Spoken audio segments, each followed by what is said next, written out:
Hey guys, welcome back to Tao of Stories. If you enjoy cultivation stories like Renegade Immortal, make sure to subscribe for the next episode. Wang Lin stood frozen before the enormous centipede, its body stretching over 100 feet, radiating a lethal aura. Memories of his childhood flooded back, how he and the other children had caught centipedes to feed their chickens, how their occasional bites brought little more than a few days' fever and discomfort. Yet, he also remembered the more serious side, the times he had collected centipedes for their poison, which his father had once needed for his life-saving prescriptions. The thought of the centipede's poison, magnified 100-fold, intrigued him. If the small centipedes could alleviate his father's ailments, perhaps the poison of this giant could finally remove the root of the illness. But the centipede was massive, and Wang Lin's body small. Any attempt to gather the poison directly would be too dangerous. Then, an idea struck him. The ancient method of obtaining poison through a pill. The sect had preserved this method for generations. A pill fed to the centipede would make it expel its poison. With resolve, Wang Lin headed toward the pill house, knowing the sect held the materials he needed. Arriving as darkness fell, he saw Wang Hao slipping out a side door. Wang Hao, noticing Wang Lin, signaled him to be quiet. But Wang Lin's divine sense revealed something troubling. The third elder was near the pill furnace, his expression serious. Following Wang Hao quietly, they found a secluded spot. Gasping for breath, Wang Hao revealed the truth. He had practiced the Foundation Establishment pill cultivation method given by Lu Yunjie, a gift disguised as kindness, but truly a death trap known as the Fire Furnace Trial. Only 2 of 10 cultivators survived, and Wang Hao's body was already deteriorating. He had little time left, around a year, and feared telling the sect or other elders, for Lu Yunjie's control over him was absolute. Wang Lin listened, absorbing the weight of his friend's words. Wang Hao begged him to remember, and should he become strong in the future, to avenge him. Wang Lin nodded, silently promising that he would not forget. Despite Wang Hao's offer of qi-gathering pills, Wang Lin declined, realizing that even with his divine sense and mastery of attraction techniques, he was not yet strong enough to challenge Lu Yunjie. Watching his friend leave, Wang Lin reflected on the harsh reality of the cultivation world. Strength dictated survival, and cruelty often reigned. This understanding, though bitter, marked his first epiphany, a clear perception of the world he inhabited. As Wang Lin left the pill house, he noticed unusual commotion at the guest rooms.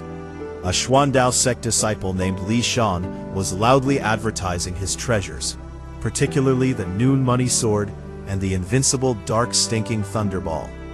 He boasted of their abilities with exaggerated flair, amusing some and intriguing others. Li Shan's promotion of the stink bombs caught Wang Lin's attention. Using a clever blend of deception and charm, Li Shan encouraged the weaker disciples to buy them, promising safety and prestige. Wang Lin observed quietly, his divine sense analyzing the bombs. He detected a trace of Li Shan's divine sense within them, which allowed Li Shan to detonate them at will, a clever method of controlling the weapons remotely. Inspired, Wang Lin considered whether the same principle could apply to the mysterious bead he possessed. Taking the bead to a secluded spot, he entered the dream space and tested his theory. Despite his efforts, he could not manipulate the bead with his divine sense. Then, unexpectedly, one of the glowing objects in the dream space dimmed, followed by the others, until darkness enveloped everything. A voice suddenly spoke, startling Wang Lin. An old man had been observing him for decades, judging his progress. The old man reprimanded Wang Lin for his slow advancement, scolding him for his lack of initiative and aggressiveness, and sharing his own memories of the world. The voice revealed deep truths. The cultivation realm was cruel, and one's attitude dictated survival. The old man, who introduced himself as Situ Nan, explained the hierarchy of cultivation, in terms of national ranking. In Wang Lin's rank 3 country, there were only 4 realms: Qi condensation, foundation establishment, core formation, and nascent soul. Beyond that, in higher-ranked countries, cultivators could reach spiritual movement, spirit forming, and ultimately, soul transformation. Situnan revealed that Wang Lin's progress, though seemingly slow, was significant because of the nascent soul essence he had absorbed from Situnan over decades. With this guidance and the heaven-defying bead, Wang Lin had a unique advantage, invisible to most others. Situnan admitted that he had initially intended to take Wang Lin's body, but was trapped by the bead, making him reliant on Wang Lin to achieve freedom. The old man encouraged him to cultivate diligently, promising protection and insight. 3 days later, the long-awaited exchange between the Hengwei sect and the Xuandao sect began. The location was the pine-covered peak of Hengwei sect, where high-density spiritual energy gathered. A massive stone platform marked the center, flanked by 8 pillars of white jade, carved with the sect's 500-year history. The killing intent radiating from these pillars immediately impressed the visitors. Old Man Ouyang dispersed it, and the event commenced. The first duel featured Liu Feng of the Xuandao sect against Zhao Long of the Hengwei sect. Liu Feng, with pure water spirit roots, faced the intimidating Zhao Long, whose white lotuses floated around him, each emitting slivers of sword qi. The duel was a display of technique, power, and discipline, a rare moment for inner disciples to witness. Wang Lin observed quietly, noting the levels of cultivation and skill, reflecting on how strategy, talent, and understanding could outweigh raw strength. As the exchange continued, Li Shan's stink bombs and their practical application came to mind. Wang Lin realized the utility of indirect strength and ingenuity in cultivation. A weak disciple could command respect or avoid conflict with clever tools and tactics, just as Li Shan had manipulated his audience with controlled chaos. Wang Lin tested the bombs under his divine sense, overlaying Li Shan's influence without destroying it, seeing the potential for controlled manipulation of objects with spiritual awareness. This inspired him to further experiment with the mysterious bead, seeking ways to apply similar principles.